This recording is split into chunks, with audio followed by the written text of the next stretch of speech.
என்னடி இதெல்லாம்? என்ன ஆச்சு? மா சாரிமா, நான் தான் சொன்னல அப்பவே மிஸ்ஃபயர் ஆயிடுச்சுன்னு.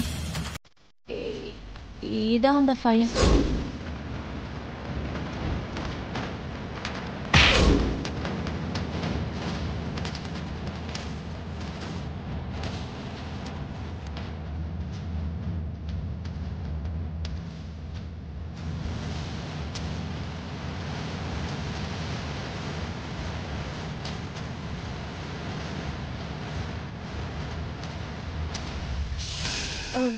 ஏ ரம்யா, இங்க பாரு. உண்மை சொல்ல வேணாம், கண்டிப்பா தப்பாயிடும். சொல்லாம சரி, என்னன்னு சொல்லலாம்? ஏதாவது சொல்லி. என்ன பேசுறீங்க நீங்க? அவங்க அம்மாவை என்ன சொல்லிட்டு போனாங்கன்னு நீங்க கேட்டீங்கல்ல? அமராவதி, நீ அமைதியாரு. எவனையும் வச்சு என்ன அசிங்கப்படுத்திட்டு போறாங்க. சொல்லாதன்னு சொன்னா என்ன சொல்ல வர நீ? நாங்களும் சேர்ந்து தப்பு பண்ணதான் நினைப்பாங்கல்ல. அப்படியா? அப்போ நான் மட்டும் பண்ணனா? நாம எல்லாருமே சேர்ந்து தானே பண்ணோம். சொல்ல போனா துளசிய வீட்டை விட்டு அனுப்புன்னு நினைச்சதே உனக்காக தான். வேற ஏதாவது சொல்லி சமாளிக்கலாமே. சொல்லலாம். அம்மாவை பார்க்க வரல, சேது அமராவதிய பார்க்க வந்தாங்கன்னு சொல்லலாம். ஏய், அவ்வளவுதான், உனக்கு மரியாதை கெட்டுட்டு சொல்லிட்டேன். அப்போ எனக்கு மரியாதை இல்லையா? நான் அசிங்கப்பட்ட பரவாயில்லையா? துளசியா அசிங்கப்படுத்தி அனுப்புறதுக்காக தான் நாங்க இதெல்லாம் பண்ணோம். அப்பாவும் சிவாவும் இப்ப டென்ஷன் ஆயிருவாங்க. அதை நினைச்சாவே எனக்கு பயமா இருக்கு. செருப்படி நிச்சயம். எனக்குமா? என்ன நீ மட்டும் என்ன பெரிய இவளா? ஏய் ரம்யா, இவங்க கிட்ட நமக்கு என்ன பேச்சு? வா போலாம், வா.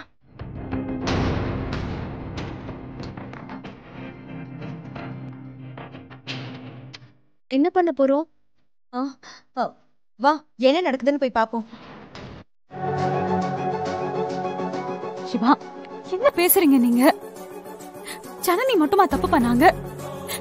ஜனனிய மட்டும் தண்டிச்சா அது தப்பு. அப்போ ஜனனி மட்டும் இல்ல, எங்க எல்லாரையும் வீட்டை விட்டு வெளியே அனுப்ப சொல்றியா? அனுப்புனா இப்ப என்ன தப்பு? அத சொல்ல நீ யாரு? நான் யாரோ, ஆனா நீங்க பண்ணது தப்பு தானே. அவளேதான் ஒதுங்கி இருக்கா, வேணான்னு விட்டு கொடுத்து ஒதுங்கி இருக்கா. இந்த குடும்பத்துக்கு நல்லது நினைக்கிற துளசிக்கு எல்லா உரிமையும் இருக்கு.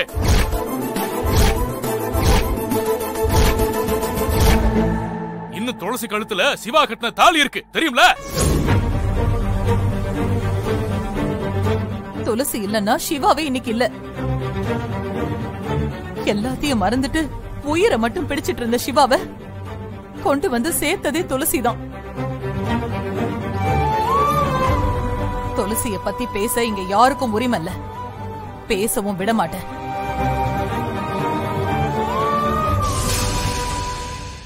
பத்மா, மருமகனா எப்படி இருக்கணும் நாங்கெல்லாம் ஆசைப்பட்டோமோ அப்படி இருக்கிறது துளசி மட்டும்தான்.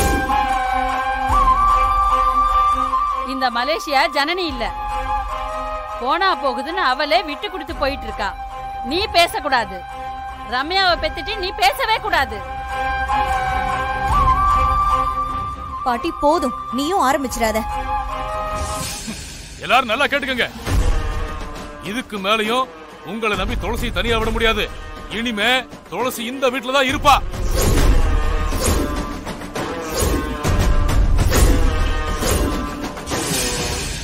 விசாலாச்சி, என்னங்க?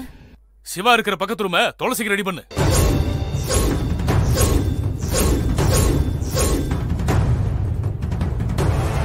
சரிங்க. சூப்பர்ப்பா. இத பாருங்க, பிடிக்காதவங்க போயிட்டே இருங்க. இங்கதான் இருக்கணும்னு நான் யாரையும் கட்டாயப்படுத்த மாட்டேன்.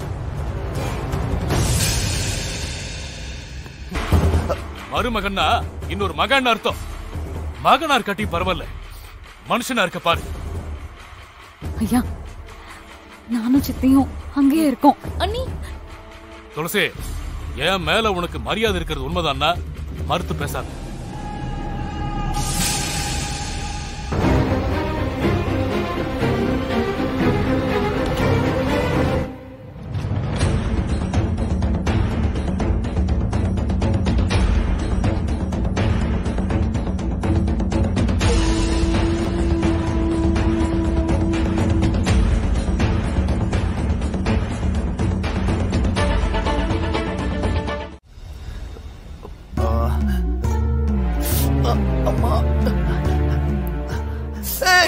ஐயோ மெதுவா.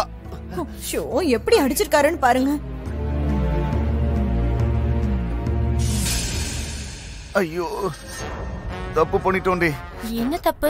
இன்னும் கொஞ்சம் பக்காவா பிளான் பண்ணியிருந்தா இப்படி சிக்காமலையாவது இருந்திருக்கலாம். துளசி பாட்டுக்கு வீட்டுக்கு வெளியில தானே கிடந்தா. வீட்டை விட்டு அனுப்புறேன்னு சொல்லி அவளை நடு வீட்டுல கொண்டு வந்து விட்டுட்டீங்க. துளசி தான் உங்களுக்கு தேங்க்ஸ் சொல்லணும். மெதுவா. அப்பா அம்மா 2 பேரையுமே அந்த துளசி கவுத்துட்டா. என் அம்மா கத்தி ஆபரேஷனையும் சொதப்பிட்டாங்க. அந்த அம்பளம் ஓவரா தான் பேசுறாரு. அதே அம்பளத்தை வச்சுதான் துளசிய வேட்டியை காணும் துண்ட காணும் ஓட விடணும். சாரி, சேலையை தானும் பிளவுஸை தானும் ஓட வைக்கணும். வலி தெரியாம இருக்கிறதுக்கு ஜோக் பண்ண. குட் நைட், வரேன். வா. இதெல்லாம் ஒரு ஜோக்கா? ஓகே, கொஞ்சம் டைம் எடுத்து பக்காவா பிளான் பண்ணலாம். Good night. குட் நைட் அனி. குட் நைட் வேற. ஏங்க இப்ப நம்ம என்ன பண்ண போறோம்?